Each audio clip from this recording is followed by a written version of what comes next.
Hi everyone, welcome to our channel Countryside HP exam. तो आज English के बहुत इंपॉर्टेंट से क्वेश्चन लेकर आई हूँ आपके साथ में।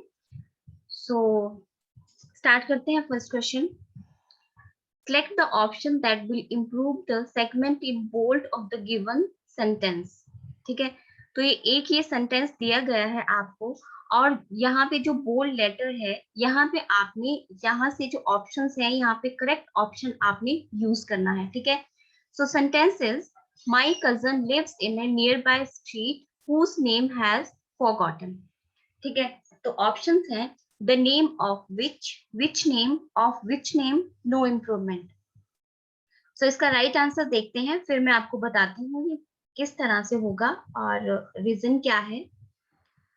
द नेम ऑफ विच आएगा, यहाँ पे विच क्यों आएगा, अब ये देखिए, विच वहां पे आता है जहां पे अगर आप सेंटेंस को रीड करोगे तो वो कहता है my cousin lives in a near by street, मेरा कजन एक साथ ही गली में रहता है। Whose name has forgotten, cousin का तो नाम उसको पता होगा, ठीक है, ऑब्वियस सी बात है कि कजन का नाम उसको पता है, बट वो स्ट्रीट के बारे में बात कर रहा है, मतलब स्ट्रीट का नाम वो भूल चुका है। तो जहां पे विच वहां पे यूज किया जाता है जहां पे नॉन लिविंग थिंग्स होती हैं।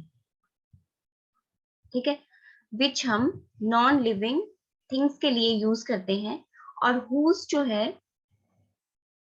हुज हम लिविंग थिंग्स के लिए यूज करते हैं। ठीक है, सो इसलिए यहाँ पे हुज के प्लेस पे विच आएगा, राइट ऑप्शन, राइट। चलते हैं नेक्स्ट क्वेश्चन की तरफ, that is improve the path given in bold. I will be with you in 1/4 of an hour. So options हैं a quarter of 1 hour, a quarter of an hour, a quarter of half an hour, no error. So right option रहेगा इसका B। ठीक है, B रहेगा इसका right option. कैसे रहेगा, अब क्वार्टर के साथ में एन आर तो ठीक है, बट यहाँ पे वन नहीं आएगा, यहाँ पे ए आएगा। ठीक है, a quarter of an hour. So next question is the minister denied reports that prices dash budget. ठीक है, सो ऑप्शंस हैं would rise after, will rise after, is rise up, now rise. So right option क्या रहेगा इसका, that is would rise after. देखिए ये क्यों रहेगा, वो विल भी तो आ सकता था, ये इसलिए नहीं आएगा क्योंकि the sentence is in past form. ठीक है, जो सेंटेंस है हमारे पास में वो पास्ट फॉर्म में है। So modals verb are followed by base verb. ठीक है, जो ये वाला मेन वर्ब है, मेन वर्ब के अकॉर्डिंग ही यहाँ पर हम लोग मॉडल वर्ब यूज करते हैं। ठीक है, so we should use would rise after. ठीक है, विल नहीं आएगा, अगर यहाँ पे पास्ट है तो यहाँ पे मॉडल वर्ब भी पास्ट में यूज करेंगे। So right answer is would rise after. Next question is select the most appropriate meaning of the idiom. Idiom दे रखी है आपके पास में, आपने इसका राइट ऑप्शन इस ऑप्शंस में से चूज करना है। ठीक है, तो इडियम के रिलेटेड भी बहुत सारे क्वेश्चन आते हैं, चाहे कोई भी कॉम्पिटिटिव एग्जाम हो आपका एचपी का। ठीक है, सो सेंटेंस है she is on cloud 9 since destination engagement. So option है lost in own world, free from anxiety, extremely upset, extremely happy. So right answer इसका रहेगा एक्सट्रीमली हैप्पी, मतलब she is on cloud 9 since destination engagement. जैसे ही उसने सुना कि उसकी एंगेजमेंट है, वो बहुत ज्यादा खुश हो गई। और इसके कुछ सिनोनिम्स भी हैं, जैसे ब्लिसफुल हो गया, जॉयस हो गया, एस्टेटिक हो गया, इस तरह से इसके सिनोनिम्स भी बनते हैं। ठीक है, सो नेक्स्ट है that is fifth question, select the incorrectly spelled word. 4 options में से आपको एक इनकरेक्ट स्पेलिंग्स दी हुई है, उसको आपने चूज करना है, और ये भी आपको काफी क्वेश्चन आते हैं एग्जाम में। सो इसका राइट ऑप्शन रहेगा ऑप्टिमिस्ट, ऑप्टिमिस्ट की स्पेलिंग क्या होती है? ऑप्टिमिस्ट की स्पेलिंग होती है OPTISMIST। ठीक है, तो यहाँ पे देख लेते हैं इनका मीनिंग क्या होता है। ड्रेप्टिमानिया का मतलब होता है मेंटल इलनेस। ठीक है, जब जो भी मेंटल इलनेस से रिलेटेड होता है इसका मीन। ठीक है, गार्निश मतलब आप जो भी कोई चीज बनाते हो उसको ऐसे ऊपर से गार्निश करते हो, सजाते हो, उसको बोलते हैं गार्निश। और क्यूपिडिटी मतलब ग्रीड फॉर मनी। ठीक है, लालची जिसको बोलते हैं मनी के लिए, मनी या फिर पोजेशन के लिए जो भी लालची हो उसको बोलते हैं हम cupidity. Now next is improve the path given in the bold. अब आपको यहाँ पे जो बोल्ड है, यहाँ पे आपको जो राइट ऑप्शन है उसको आपने टिक करना है। सो सेंटेंस है, my aunty gifted me the more expensive watch. So option है much, the most, more, no error. So right answer इसका रहेगा गाइस द मोस्ट। अब द मोस्ट क्यों रहेगा? There are 3 types of degrees. ठीक है, adjective की 3 टाइप्स की डिग्री रहती है, एक पॉजिटिव, कंपैरेटिव एंड सुपरलेटिव। ठीक है, कंपैरेटिव पॉजिटिव जो होती है वो नॉर्मल होती है। ठीक है, नॉर्मल डिग्री से हम डिनोट करते हैं उसको। और जो कंपैरेटिव डिग्री होती है वो दो के बीच में कंपैरिजन जब होता है तब हम उसका यूज करते हैं। और सुपरलेटिव डिग्री वो होती है जब हम सबके साथ में उसका कंपैरिजन करते हैं। और हमेशा सुपरलेटिव डिग्री के साथ में द का यूज किया जाता है। तो राइट आंसर यहाँ पे द मोस्ट आएगा, मतलब माई aunty gifted me the most expensive watch. So next is thief left the house before police arrived there। तो अगर आप इस टेंस को देखो तो टेंस है ये पास्ट परफेक्ट में। ओके, पास्ट परफेक्ट में दिया गया है ये सेंटेंस।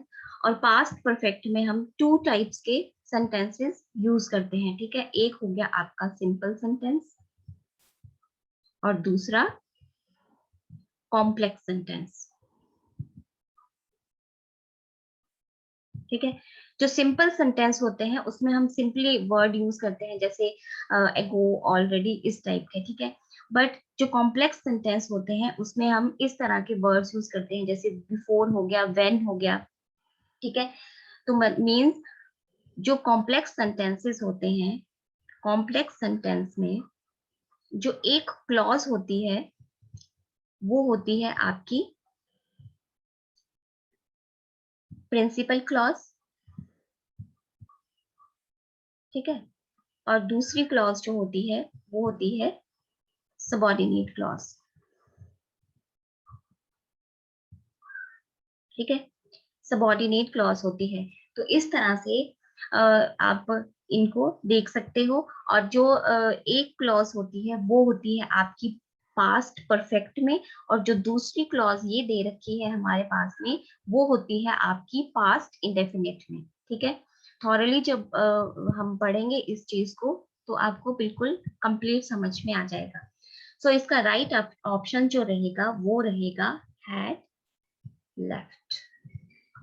ठीक है, यहाँ पे हैड लेफ्ट आ जाएगा, thief had left the house before police arrived there. ठीक है, तो हैड लेफ्ट क्या हो गया, पास्ट परफेक्ट में हो गया, और ये अराइव्ड जो है वो पास्ट इंडेफिनिट में हो गया। ठीक है, और इस तरह से भी आप इस सेंटेंस को ले सकते हो, जैसे if 2 sentences are joined with before। ठीक है, the first action is in past perfect tense and second action in simple past tense. मतलब जब 2 एक्शंस की बात हो रही होती है तो हमारा जो फर्स्ट एक्शन होता है वो हमारा किसमें रहता है, पास्ट परफेक्ट में। ठीक है, और जो दूसरा एक्शन रहता है हमारा वो रहता है हमारा पास्ट इंडेफिनिट में। ठीक है, तो इस तरह से इसका had left is the right answer. So next है the crisis would dash damage their reputation. ठीक है, तो क्या कहा गया है, the crisis would dash damage their reputation. ठीक है, जो भी क्राइसिस हुआ उसकी रेपुटेशन पे उन्होंने मतलब डैमेज हो गया, ठीक है। तो यहाँ ऑप्शन है फादर, ईदर, नीदर, फर्दर, ठीक है। तो ईदर और नीदर का मैंने आपको अपनी लास्ट वीडियो में यूज बताया था कि ईदर और नीदर का यूज हम कहाँ पे करते हैं, ईदर का वहां पे करते हैं और नीदर का जहाँ पे टू पर्सन्स होते हैं, ठीक है। और ईदर मतलब दोनों में से या तो तुम या तो तुम, और नीदर मीन्स दोनों में से कोई भी नहीं, ठीक है। ये तो हमारे ऑप्शंस नहीं है, इनको तो दोनों को काट दो। अब रहता है हमारा फादर एंड फर्दर, ठीक है। फादर भी नहीं होगा यहाँ पे, फादर मीन्स फार, ठीक है, जहाँ पे दूर डिस्टेंस की बात लेते हैं हम, ठीक है, ग्रेट डिस्टेंस, फादर, फार, फादर, फारदेस्ट, ठीक है, ये भी नहीं आएगा, फादर भी नहीं आएगा। फर्दर का मीन होता है over a greater expense of space time for a longer way, मतलब फर्दर आगे की जो भी मतलब जो भी काम होता है उसको हम फर्दर बोलते हैं। तो राइट ऑप्शन हमारा रहेगा फर्दर, ठीक है, फॉर ए लॉन्गर वे, आगे के लिए। नेक्स्ट है, that is ninth question, our nation can make significant growth but if all work collectively. So options हैं, but if we all make significant growth our nation can work collectively। so right answer रहेगा but if। यहाँ पे but और if साथ साथ नहीं आएंगे, ठीक है। यहाँ पे दोनों में से एक कनेक्शन आएगी, वो है if, ठीक है। तो ये हमारा यहाँ पे एरर है। मेन सेंटेंस जो होगा वो इस तरह से रहेगा, our nation can make significant growth if we all work collectively। So our last question is, when the actress come to know that she was declared winner of the best actress award, her joy knew no bounds। So option है come to know, was knowing, came to know। So अगर आप लोग देखो तो ये sentence किसमें है, sentence है आपका पास्ट में, ठीक है। पास्ट में है तो हमारा जो यहाँ पे सेंटेंस है ये भी हमारा पास्ट में रहेगा, ठीक है। तो यहाँ पे राइट ऑप्शन क्या हो जाएगा हमारा, राइट ऑप्शन रहेगा came to know। when the actress came to know that she was declared winner of the best actress award, her joy knew no bounds। उसकी खुशी का ठिकाना नहीं रहा जब उसने सुना कि उसको मतलब अवार्ड विनर है वो, ठीक है। तो ये आपके 10 क्वेश्चन से जो कि बहुत इंपॉर्टेंट थे। I hope the session was good, और मिलते हैं अपनी नेक्स्ट वीडियो के साथ में। Till then bye bye and take care.